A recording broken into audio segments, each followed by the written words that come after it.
This video, I wanted to talk briefly, sort of piggyback off of my first video on YouTube about why you should consider getting a job selling SaaS or software as a service. So in this video, I want to talk about some of I would say the three main things that you want to do or that you want to look for when starting to apply for these SaaS positions or these SaaS companies. Right, and this is all from my experience. What you want to do is you want to look for the vertical, right? So you want to step back and look at the macro picture and understand what sectors of the economy are growing the fastest, what products and services are selling the most. Because the last thing that you want to do, especially if you're going into sales, is you don't want to enter a declining industry. You don't want to, sign up with a company and become an account executive or an enterprise account executive at a company that the company is in structural decline or their sales have been in structural decline for some years now. You want to do the fundamental research first, become an expert in that space, and understand, okay, look, these are the sectors in the economy that are growing. These are the products and services that are in demand right now. And that is sort of the vertical that you want to attack and you want to jump in. So on the screen is a chart of MarketSmith, and I know that this looks like sort of a finance video, but I think they go very close in tandem if you're in sales, right? So if you don't need this fancy chart software, I know I invest my own money, so I pay for MarketSmith, which is essentially a consolidated and concise research platform.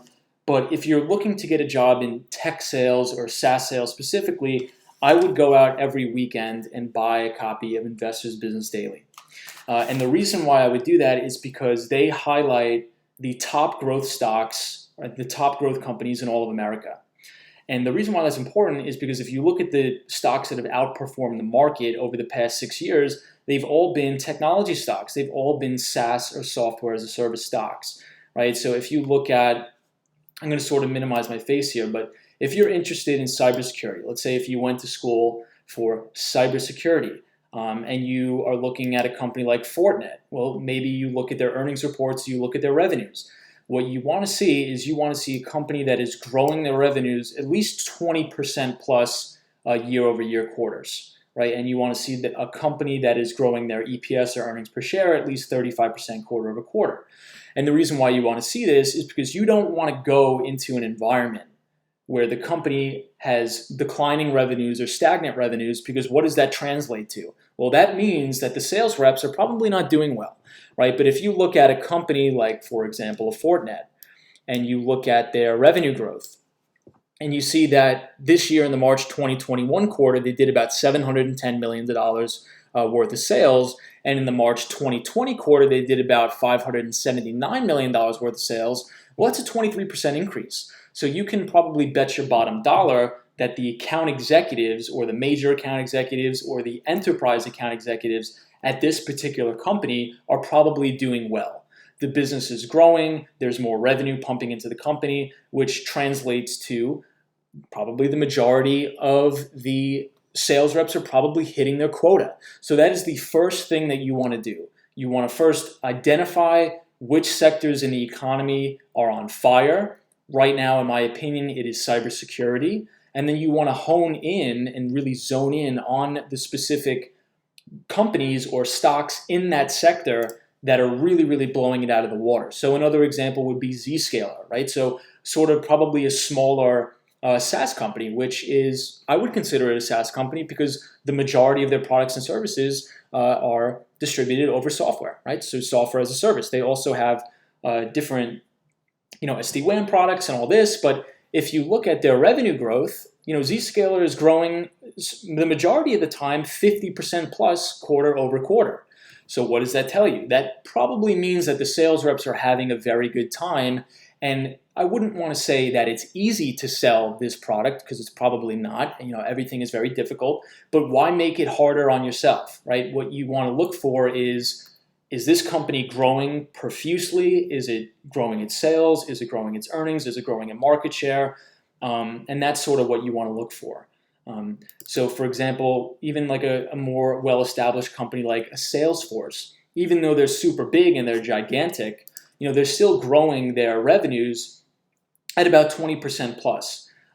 One more thing that I would say, just to give some advice, would be, if you want to break into software sales, I would ask yourself this question. Are you more of a hunter role, which means do you want to have, maybe a lower base salary with no book of business and you just want to actively pursue new clients? Or do you want to be sort of a farmer, right? Which a farmer is essentially, you may be an account executive that has a base of 20 accounts, and your job is to go and sell into those existing accounts. We call this in the industry upsales, right? So a lot of SaaS business models will have a land and expand model. So you'll have the account executives that are more formally a hunter role. There'll be an account acquisition. They'll be bringing on new customers. And then as that account transitions from a new acquisition, it'll get brought over to the farmers, where they're actively checking up on the customers, providing customer service. And, for example, let's say if you're a farmer at Salesforce, you'll probably have a book of business, probably 20 large accounts, and you'll check in with them. You'll say, hey, I'm glad that you're enjoying our CRM services. Have you had any thoughts of launching any marketing solutions? So maybe you can position Marketo or different products and services that Salesforce offers that will increase the monthly recurring or the annual recurring revenue for the business. So it's already an existing customer, it's already a warm lead, but you're just selling into that customer to sell them additional products and services. So I think that is another question you need to ask yourself is, are you better at finding and being creative and going out into the marketplace and actively attracting new business? Or would you say that you're better and more comfortable with having a book of business and actively selling into that book of business new products and services or something like that? So that's another tip for you guys. The last tip that I want to say on this site or on this sort of YouTube blog is networking is very, very important, right? And what I would suggest is, don't be afraid to network in the non-traditional sense. And what I mean in the non-traditional sense would be Twitter is a fantastic place to network, especially for guys in software or in tech, right? Another application that I would recommend is an application called Blind, which has mainly in the past been very efficient for finding maybe computer science jobs. So if you want to be a SWE or something like that at a Big Fang, or you want to work in finance as a quantitative at a 2 Sigma, or a DE Shaw, or really any of the quantitative shops on Wall Street, Blind is a fantastic app to network with other software engineers, developers, SWEs, really anything in that marketplace. But as time has gone on, I've actually seen some unbelievable enterprise and software sales reps on Blind that are more than happy to provide referral links for jobs, more than happy to, help you out with navigating the interview process or talking about different offers and things like that. So definitely Blind would definitely be an app that I would check out. I would sign up. I would network with the people who are on there, because at the end of the day, sales is all about building relationships. And the first sale that you're ever going to make in your life is selling yourself to that hiring manager, selling yourself to the actual manager you're going to work for, to say, look, I'm the person you need to hire because I have a huge book of business, I have a proven track record, and I have a line of customers that stretch around the block that are willing to sing my praises, right? So you really want to build that trust. You want to build, that sense that you know what you're talking about. And the best way to do that, in my opinion, is not only to get working experience, but is to get experience knowing the industry and talking and being around like-minded individuals. So Twitter would be a fantastic one. I DM people there all the time. I've actually was able to place one of my really good friends into an account executive position just from a podcast that I did on Twitter, that somebody that was really high up at a SaaS company was saying, hey, do you know of any account executives that are looking to make a move? And I, was able to make that introduction. So networking is very important, but don't think of networking in the traditional sense of, I just have to network in college at networking events. No, feel free to DM somebody on Twitter. Feel free to go on Blind or go on LinkedIn or just ask somebody for a cup of coffee. When's the last time you went on LinkedIn, typed in account executives at Okta or CrowdStrike or Salesforce, and shot them a message? Say, hey, I noticed that you're 1 or 2 years out of college. I'm actively applying to Salesforce. I just wanted to pick your brain for 10, 20 minutes to see how I like it. People are not these terrible monsters where they're not going to help you out, right? If you reach out to somebody, 9 times out of 10, they're willing to grab a cup of coffee with you. They're willing to, help the other person out. I know I am. If somebody messaged me on Twitter or on Reddit or on Blind, 100% I'm going to help you out because I would want somebody to do that for me, right? And I think that's what sales is all about, is being a person that you want to be around, somebody that is open to a conversation. So that is another tip for you guys. Definitely sign up for Blind Network on Twitter and ask for referral links, okay? So if you're on Blind and you're talking about, I want to apply for an enterprise account executive at Twilio. Well, maybe you find people on the app that are already an account executive at Twilio and they can provide you with their referral link, right? So this already gives the introduction and almost guarantees you the interview. Last thing I want to say here, guys, and then we will call it a day, is when you get to the interview process, the one thing that I would say is you have to be prepared, right? Because an interview, especially in a sales role, they're going to test you, okay? And they're going to make you feel uncomfortable because you're applying for a sales position. So the hiring manager may seem disinterested. They may ask you a lot of questions. They may give you a lot of pushback. A lot of the times the hiring managers will say at the conclusion of the interview, they'll say something along the lines of, yeah, well, I do have a couple more people to interview, so I'll let you know if you get the job or not, right? So what they're looking for is they're probing you to see if you just roll over and say, yeah, okay, it was a pleasure talking with you, and I really hope I get the job, right? If you say that, you're probably not going to get the job. This is a sales position. You're an account executive. So what you want to do is you want to close that sale when you're on the interview. So you want to say something to the effect of, I completely understand that you have to interview more candidates. Was there anything specifically that I said today that makes you uncertain to hire me right now?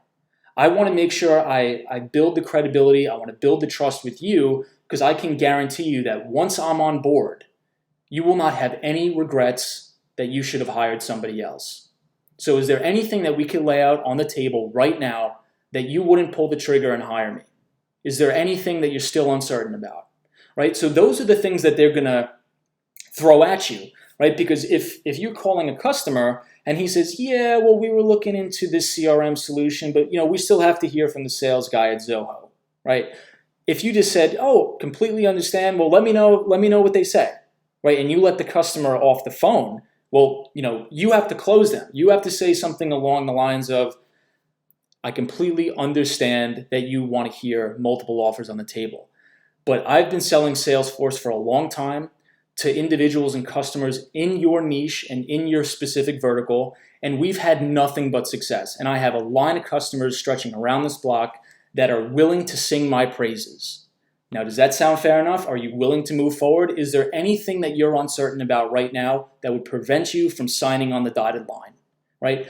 Something like that. You have to get creative. So when you're in the interview process, always have that in the back of your mind that you're trying to close the sale. You're trying to close the sale, which is getting that job. So don't be afraid to be a little bit pushy with the hiring manager and ask those questions because you want to be able to give off the impression that you're sharp as a tack, you know how to close, and that you're going to not be a poor hire. Because remember, the hiring manager that's going to hire you, you're going to roll up to his quota. So if he has uncertainty that you're going to hit the quota, if he thinks, well, this guy may not hit quota because of what he said in the interview, he's definitely not going to hire you. Because if you hit quota and if you're blowing out your number, that's more money in his pocket because your quota rolls up to your manager. So always think that, always have that in your frame of reference. Now, last thing I'll say, because this video is stretching on a little bit longer, what I would do before you go into that interview is go on the company's website, go to their investors relations page and listen, actively listen to their most recent earnings report. Now, why would you want to do this? Well, because in those earnings reports, they have a ton of information about new products and services they're launching, new products and services that they've launched in the previous quarter that the CEO is particularly excited about. So if you can name drop all of those different things and say, hey, I have a question The only other question I have at the end of this interview was, I was really, really interested in something you guys said on your earnings call. And you could say something along the lines of, for example, I just pulled up this slide from Box, right? So this is the company Box, which is sort of like an enterprise platform for, pretty much anything. You think of Box, you think of Dropbox. You could do a ton of stuff with this product. I won't really go into it that much, but you could maybe pick out something of, their go-to-market strategy. So you could say, hey, I understand that I'm applying for the enterprise account executive position at Box, but I noticed something very interesting on your slide on page 24 in the earnings report, and that was your go-to-market strategy. So you guys are really pushing a land, adopt, and expand strategy.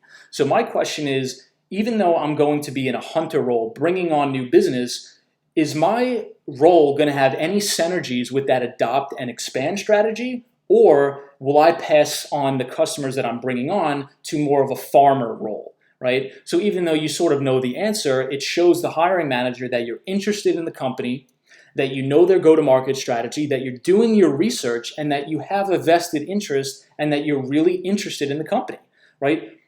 If you're a salesperson at the company, you want to be able to prove to the hiring manager that you are an expert in what you're selling, right? You already want to have some sort of a frame of reference of what the company does, what their go-to-market strategy is, and you want to ask specific questions from the earnings report of anything. It could be anything. One other tip I'll give you guys is on a lot of these earnings reports, they will give you succinct data on how many customers they've onboarded that pay them over $100,000 a year or bill $100,000 a year annually. So if you're applying to a job in the enterprise sector or the mid-market, you could say something along the lines of, I noticed that you brought on 5 new customers in the space of 100,000 plus. Is there anything specifically in terms of our go-to-market strategy why we're targeting that specific sector, or should we be targeting something more in the SMB space, right? So you have to be creative, but if you just give off the impression that, wow, this kid is interested in our company, he's actually listening to the earnings reports, he knows our financials, he knows our growth rate, and he knows what our projected revenues are, that's a holistic, well-rounded salesperson. So that really concludes the video, guys. If you had any questions, feel free to let me know. Send me a DM on Twitter. The one thing I'll leave you off with is a lot of people will DM me and they'll say, I'm applying for this account executive position, but it says that they require a master's degree, so I can't apply. I only have a bachelor's degree. Then you're probably not cut out for the job. I mean, if you're going to take that no, right? I mean, you essentially are not applying to the job because it had like 3 little letters at the bottom that says master's degree required, okay? We all know it doesn't take a master's degree to sell enterprise software, okay? If you have a proven track record and you have the book of business and you're successful and you're confident in your abilities to produce as a salesperson, why shouldn't you apply? You always put your name in the hat at all times. You never be discouraged about what it says on the job description or the requirements. It's irrelevant. You always put your foot in the door, you always put your name in the hat, and you never take no for an answer. Now, you want to be reasonable, right? So if you're applying, you don't want to apply for a vice president of sales that requires a PhD. But if it's an enterprise account executive or an account executive, and you have 3 years of SaaS software sales experience already, and you have a bachelor's degree, dude, apply for the position, okay? Don't, be meek and be shy and take no for an answer. When you get on the call with the hiring manager that's doing the screening, if they bring it up, you throw out a litany of reasons why they should hire you anyway. You've produced in the past, you've been to President's Club 3 or 4 times. The degree doesn't matter. What matters is me producing, my track record matters, my customers matter, and I have a line of customers stretching around the block that are willing right now to get on a phone call with you to sing my praises. And that's the truth. You want to spin it like that. You have to be a salesperson. You have to have confidence. And for me, I'm one of the most shy, antisocial people on the planet. But when it comes to sales, when it comes to money, when it comes to finance, that's when you sort of need to get a little bit more aggressive, break out of your shell, and really don't be afraid to show the hiring manager that you're aggressive, you're a headhunter, and that you're willing to do anything to win the business. So that concludes the video, guys. If you have any questions, feel free to reach out to me directly, and I'll see you in the next one. Thanks.